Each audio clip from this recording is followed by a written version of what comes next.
All right, here we got our serious film where Maximus Decimus Meridius is psychologically evaluated by Mr. Robot and then cross-examined by General Zod.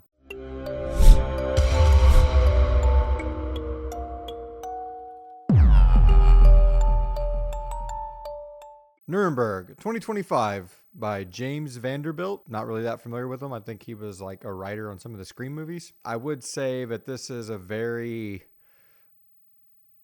overacted movie in some areas, but it's the kind of movie you expect it. It's kind of like a political thriller or a historical thriller, and you would think it being about the Nuremberg trials, it would be a courtroom drama more than anything, but it's really not. I mean, it's a character dialogue heavy story. Rami Malek's scenes with Russell Crowe playing Herman Goering is great. And I didn't know much about Douglas Kelly. I think that's kind of the point the movie makes in some areas. I will watch this again when it comes out on streaming. I wouldn't go see it again in theaters just because it's a pretty long movie. Even though it doesn't feel that long in theaters, if you haven't seen it yet, I would go see it because I'd like to see more movies like this in theaters.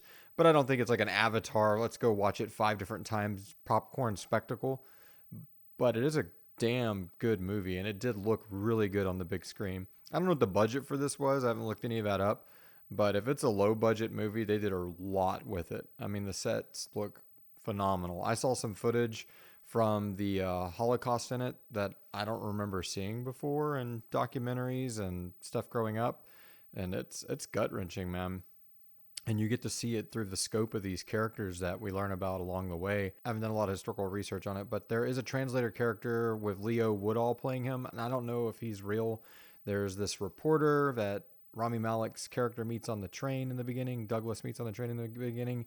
I don't know if she's real, but they did a good job with the over dramatization of it. If they're not, they fit right into the puzzle to make you really feel the gravity and the scope of what Rami Malek is trying to accomplish, which is making sure these horrible people that are about to stand trial are competent to do it and aren't insane and won't and try to stop them from killing themselves and things like that. Herman Goering gets in this psychiatrist's head and plays him a lot more than he thinks.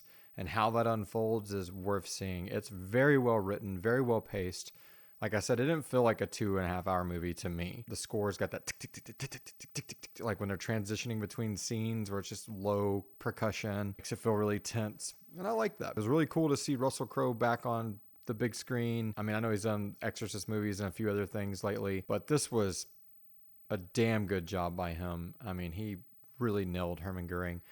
Michael Shannon's version of this lead Justice Jackson, prosecutor guy, who has the unenviable task of figuring out how do we take war criminals and prosecute them instead of just executing them, and why we should prosecute them over executing them right off, just so we don't make them martyrs and things like that, that we show the world what they did and basically set up the world's crimes against humanity laws and all that. It's such a good movie.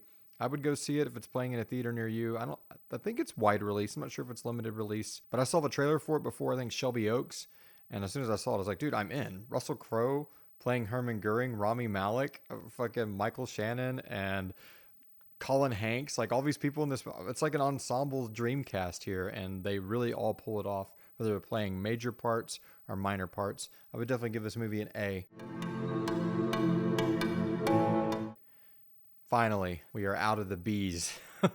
Hopefully we stay there. Some pretty powerful messages delivered at the end of the film and like a little epilogue radio interview segment with Rami Malek's character. And I think that's going to get clipped a lot and put online just because it does make you stop and think for a second about things in the current environment. And that's probably put there for that reason. But yeah, great historical movie. I don't know. I've listened to a podcast called Based on a True Story, and I can't wait to see them, examine this one and take it apart and see what's factual and what's not. But I enjoyed it. Anyway, I'll see you guys in the next one.